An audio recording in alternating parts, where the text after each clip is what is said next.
Chapter 14, No Toys in the Fish Tank. Monday morning, my heart jumps to see the minivan in the driveway next door when I wake up. I get dressed and eat my breakfast in little bites, so if Christy calls, I won't answer with a mouthful of cereal. At 9 o'clock, the phone rings. "I'll get it," I yell in the direction of the kitchen, where Mom and David are still having breakfast. Please don't let it be one of Mom's clients or Dad calling from work. I wait 2 more rings so it won't seem like I was waiting next to the phone. "Hello?" "Hi, Catherine. It's Christy." I mouth "yes" to keep from squealing "hi." "I was wondering if you want to do something. I don't have to be at the community center until noon." "Sure, that'd be great." "Could we hang out at your house? Mine is crazy today," Christy says. "Mom forgot to tell me the plumber was coming, and now I can't even have a shower." I'd like to say, "You can shower at my house too, be nice," but with David home, the embarrassment chance was too risky. "Want to go swimming? There's a pool. It's a pond, but it's not far. There's a raft and a little beach that anyone can use." She hesitates so long I ask, "Are you still there?" "I'll be over in a few minutes." In my bedroom, I tug open the top drawer of my bureau to pick a bathing suit. The blue one-piece is good for swimming, but not pretty.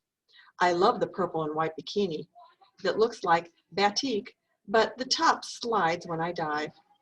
So I'm left with the last suit, green with gold flowers, swimmable and not ugly. Though I'm hurrying, I take a couple of seconds to stroke on cherry lip gloss and pink eyeshadow and comb my hair. Maybe I'll try my hair loose today, parted a little on the side. With jean shorts over my bathing suit, my favorite beach towel draped around my neck, sunscreen lathered, and flip-flops on, I'm ready. Mom's still in the kitchen with David. Kneeling beside a pile of wet paper towels, she's cleaning a milk puddle from the linoleum. At the table, David swings his legs, eating his cereal. "Christy and I are going to the pond," I say. "I'll be back by lunch." Mom looks up from the spilled milk. "I'm heading to the store. Would you like me to drop you girls off on the way?" "No, thanks. We'll walk." She gathered the wet paper towels. "David, when you're finished, get your shoes on. We need to go to the grocery store and buy something for lunch." He looks up from his bowl of cereal at the table. Milk drops clinging to his chin. "And a video?" "Okay, but just this time." David bolts from his seat, pushes past me to drop his bowl in the sink. "Watch out, frog," he cries, bits of cereal splashing on the counter. "Say, excuse me, Catherine." When he doesn't say it, Mom gets up and blocks the doorway. "Excuse me, Catherine." She repeats, looking over her glasses at David. The doorbell rings. "See you later." I squeeze past David and under Mom's arms. Though my name's part of the conversation, it's got nothing to do with me. I race down the hallway to the front door, but as soon as I see Christy, I wish I'd picked the purple and white bikini. She looks pretty in a long t-shirt and sandals, her hair hanging over her shoulders in a single braid. "Can I borrow a beach towel?" she asks. I couldn't find mine. "Sure, I'll go grab one." When I come back to the living room with my second favorite beach towel, Christy giggles. "There's a duck in your fish tank." Behind her, the aquarium cover juts at a crooked angle. In the tank, David's rubber duck bobs along the surface, a goldfish mouthing its tail. "Come on," I fake a smile, handing her the towel. "Let's go." Outside, the air smells summery, of mowed lawns and warm tar, and from somewhere high in the trees, I hear a woodpecker rapping. David is gone with Mom, and I'm free, walking down the road with Christy. "I've never been swimming in a pond," Christy says, "only in pools and the ocean. It's fun." I make sure to keep in step with Christy. Much warmer than the ocean, at least in Maine. It's gooey at the bottom when you're out a ways, but that's only old pine needles and leaves. Once you get in, you probably won't notice a big difference from a pool. She doesn't look so sure. Approaching the corner, I can't believe how ordinary the bus stop looks in the summer. Only another bend of sidewalk. Christy slows, staring at Ryan's empty yard. Was I here? Was I her second choice? Are there fish in here? Christy asked, kicking her sandals off on the sand. I followed her gaze out across the pond to the fringe of pine and white birch trees on the other shore. Only minnows come near the shore. On our side of the pond, there's a strip of sandy beach, but the far side has a steep, scooped-out bank tangled with brushes and roots of trees. Once I overheard Ryan tell someone that there's a big fish that lives under the raft. I say, still smarting from Christy's long look at the house. But I've never seen it, so he might be lying. Christy wraps her fingers around her braid. Is it deep? Over my head, but not so deep I can't swim down and touch. Sometimes we dare each other to bring back muck from the bottom. Her knuckles whiten on her braid. But we don't have to do that, I say. Good. She walks to the shore, pulling off her t-shirt. Seeing her candy red bikini, I wish again I'd worn my purple and white one, even if I had to hold the top when I dove. I undo my shorts. I like your bathing suit. I wanted to wear a new one my aunt gave me, but I think it's at my laundry at Dad's. Christy points her foot, skimming the water with her toes. Standing in the pond, my ankles look crooked, cut by the water surface. I study the water line's ripple of distortion, wanting to capture it in my sketchbook. That's the bad part of living in two places. Christy shudders, stepping onto the pond with me. I never have what I need at the right house. And Mom doesn't get it. This morning she kept saying, just wear another bathing suit, like it didn't matter. Watching her adjust the straps of her bikini top, I wanted to tell her I know how it feels to be split down the middle too, pulled between the regular world of school and friends and David's world, where none of the same things matter, and how I don't belong completely to either world. But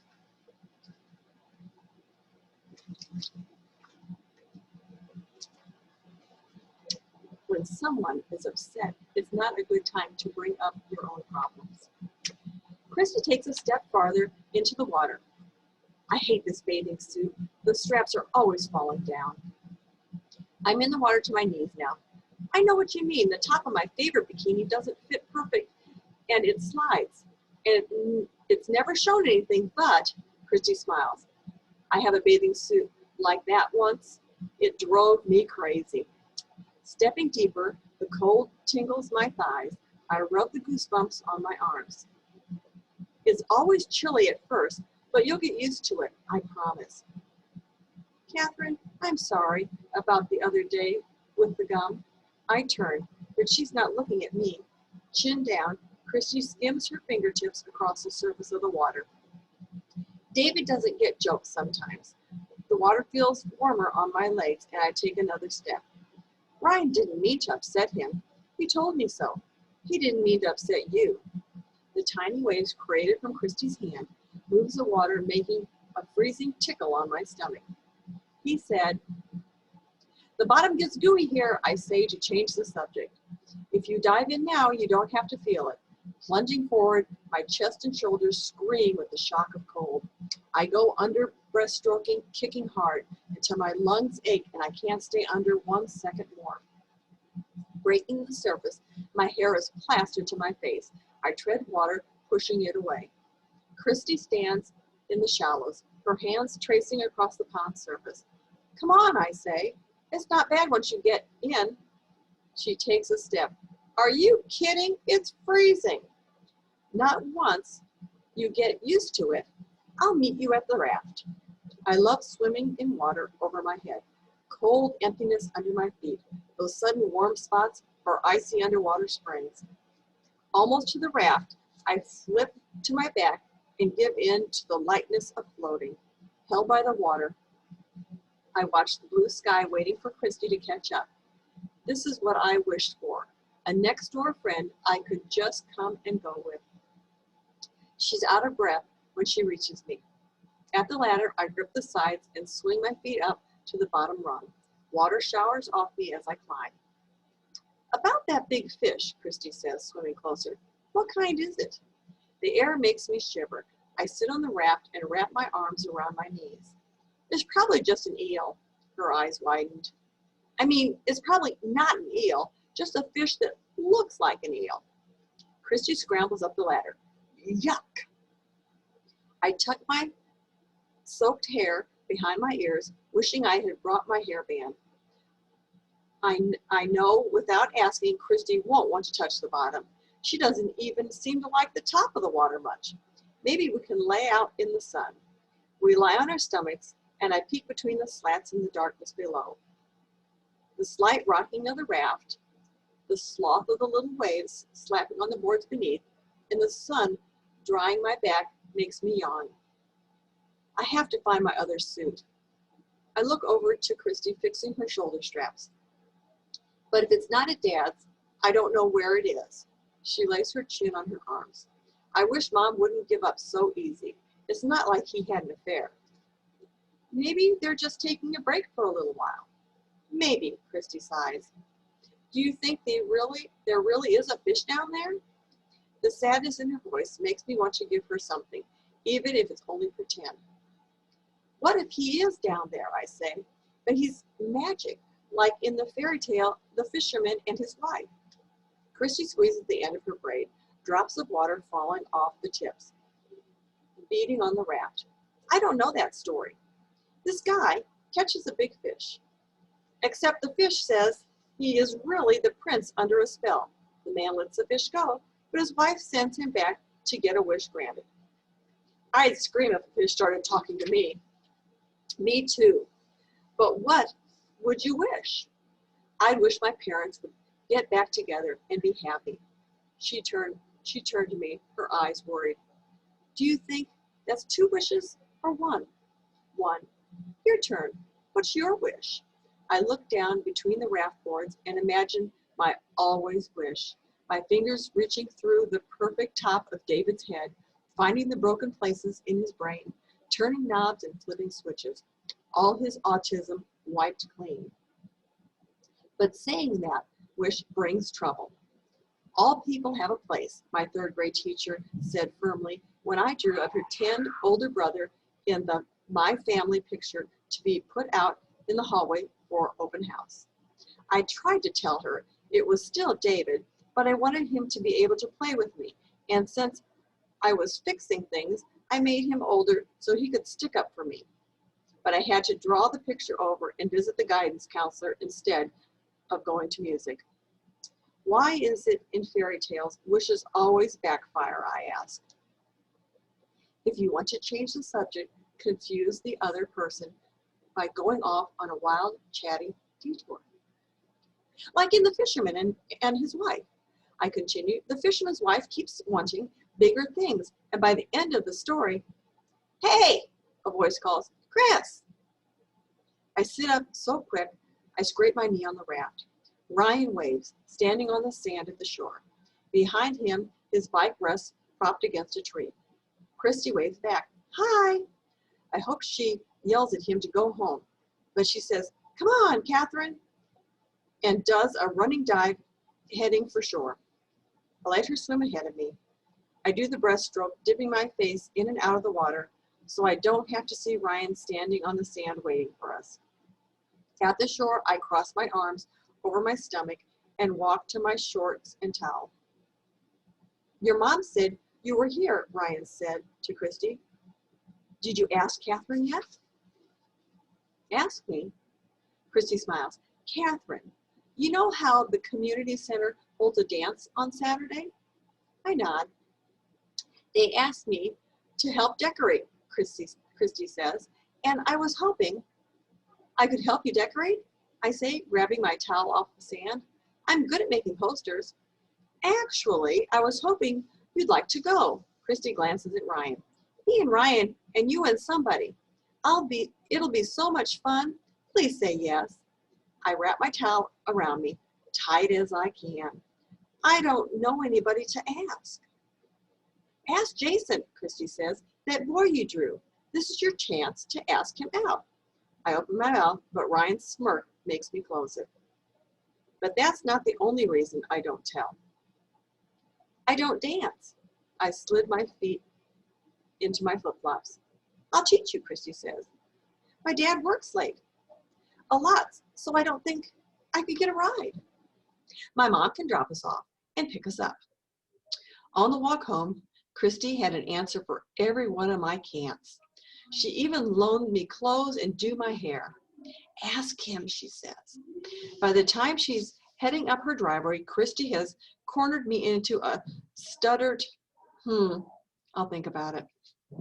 In my room, I peel off my damp bathing suit and put on the first clothes I pulled from the bureau, an old shirt and shorts that don't match. I comb wet snarls from my hair and watch Christy's minivan back out of the driveway. Did Christy call me because she can't go to the dance with Ryan unless I go too? The minivan disappears from view. I turn to my bulletin board and the poster from Disneyland tacked on the top. I wish it wasn't so expensive to call California. I want to tell Melissa everything and hear her say, "It's okay, Catherine."